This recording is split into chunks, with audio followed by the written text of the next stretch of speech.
السلام عليكم ورحمة الله وبركاته. أهلا وسهلا بيكم في قناتنا أكلاتنا اليومية. كل عام وانتم طيبين ونعاد عليكم الأيام بالخير واليمن والبركات يا رب.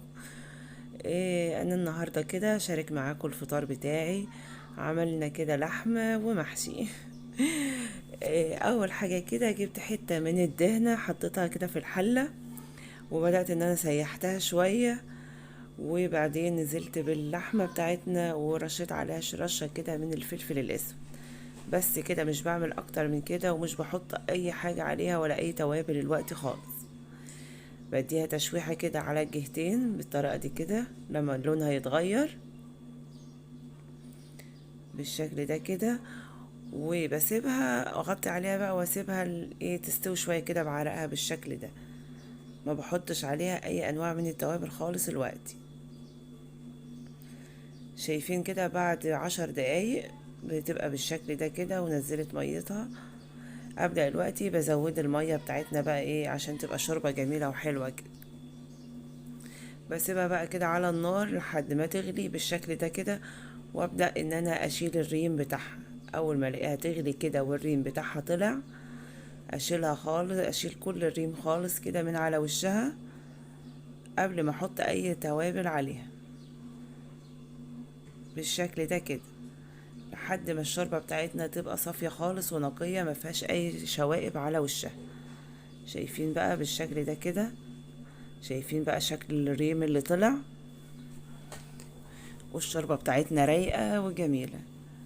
في الوقت ده كده حضرت بقى عود قرفة وكم فص من الحبهان ورق اللورة والمستكة والفلفل الاسود الصحيح.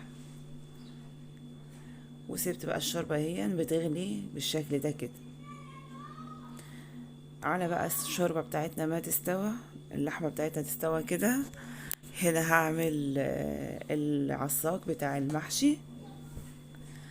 بقطع كده بصلاية كبيرة او بصلتين بالشكل ده كده. ولعت النار وحطيت فيه حوالي 5 معالق زيت، وبدأت ان انا اخرط البصلاية بالشكل ده. بحب انا اخرطها كده على النار بالشكل ده والنار شغالة.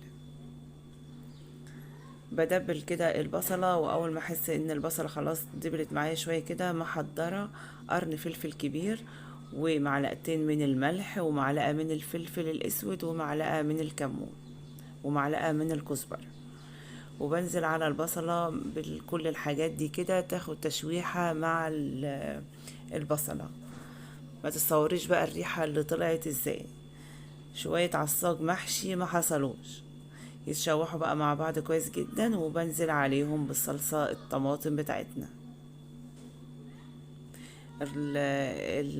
الفلفل كده ما يتشوح مع التوابل مع البصلة كده بيدي ريحة جميلة جدا للمحشي، بالذات محشي الكرنب. ونزلت كده بحوالي كبشتين كده من الخضرة بتاعتنا اللي احنا مخرطين. خلاص كده الصلصة بتاعتنا اتسبكت وبقت تمام كده. انزل بقى بالرز بتاعنا. شايفين اللون الطماطم جميل ولون العصيرة ما شاء الله. بقلبه كده، انا بديله يا دوبك تقلبتين كده على النار وبطفي خلاص كده النار، مش اكتر من كده. بس انا بحب اديله التقليبة دي كده على النار، محبش اعمله كده ان هو ني خالص كده، تقليبة بسيطة كده. جبت هنا طبق كبير كده ونزلت عليه بالرز بتاعنا المتعصج عشان يبرد شوية كده. بعد ما بيبرد الرز بنزل عليه بالخضرة بتاعتنا وبديله تقليبة كده اقلبهم مع بعض كلهم مع بعض كده بالشكل ده كده. وده احلى خلطة محشي ممكن تعمليها. الريحة ما شاء الله والطعم ما شاء الله. كده خلاص تمام. انا هنا محضرة الورق بتاعي ومقطعاه ومستفاه بالشكل ده كده.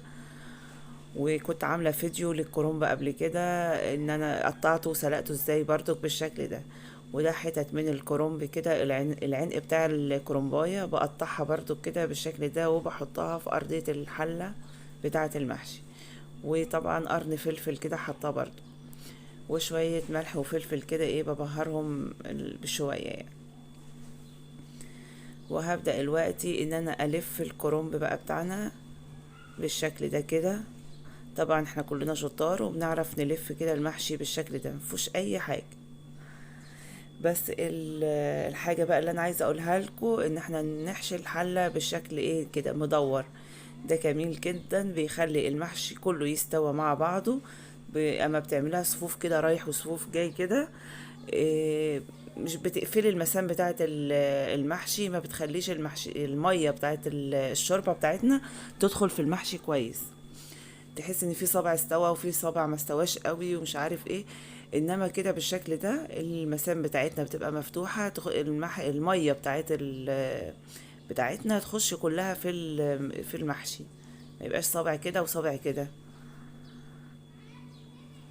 شايفين بلفه بالطريقة مدورة بالشكل ده كده، على شكل دايرة كده داير ما يدور. الكرنباية بتاعتي دي كانت اكترها اخضر ما شاء الله، بس انا بحب الاخضر يعني. بس كانت كرنباية جميلة وزي السكر.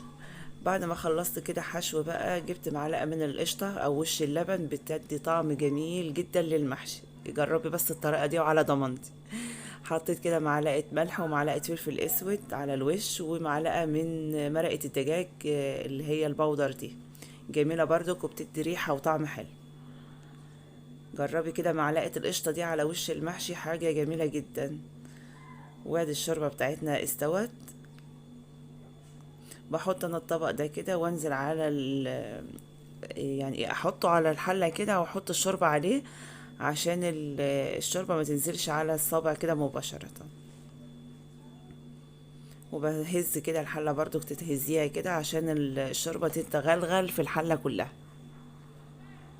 بسم الله ما شاء الله بقى بالشكل ده كده. هنا المحشي بيغلي، وهنا كده كنت بعمل شوية لسان عصفور، انا بحمصه كده بالشكل ده كده تحميرة من غير اي زيت ولا دهون خالص.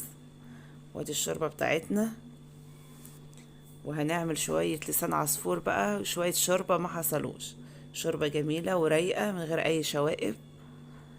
وننزل عليها بالعصفور اللي احنا حمرناه بالشكل ده من غير اي دهون. بكفاية علينا الدهون اللي في الشوربة، يعني نستعمل كده الدهون الحيوانية احسن من الدهون النباتية من الزهود والسمنة والحاجات دي. الشوربة كده جميلة بتاعتنا هي، مش عايزة اي دهن. فهنحط حمرنا كده الشعرية من غير اي زيت خالص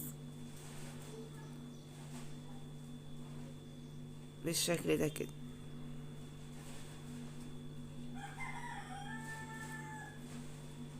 وكده خلاص الاكل بتاعنا بقى تمام.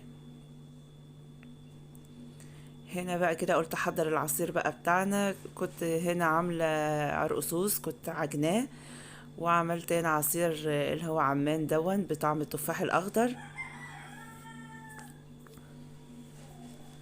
بالشكل ده كده. وحطيت حوالي 5 6 معالق سكر، وبنزل بباكو العصير عليه بالشكل ده كده. وطبعا العرقسوس بقى ايه مستنياه ما يغمق شوية، واحطه بقى في الشاشة وبعصره بقى كويس. وهنا خلاص بقى كان الأذان خلاص قرب بقى، فقلت احضر بقى العصير. وعبيت الكوبايات، والعرقسوس بتاعنا برضو حطيته في الشاشة وجهزته بالشكل ده كده.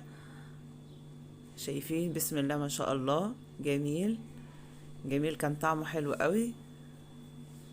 انا بحب العرقسوس ده، يعني انا عاملاه مخصوص ليا انا. شايفين ما شاء الله عليه جميل. وهنا بقى حلة المحشي بتاعتنا تمام. يلا بقى نقلبها سوا. بسم الله ما شاء الله، حلة سخنة نار ما شاء الله بقى طالعة بالجمال ده. شايفين بقى الصوابع متماسك جميل، كله ماسك مع نفسه، مفيش صابع فاكك. وريحته ما شاء الله عليه.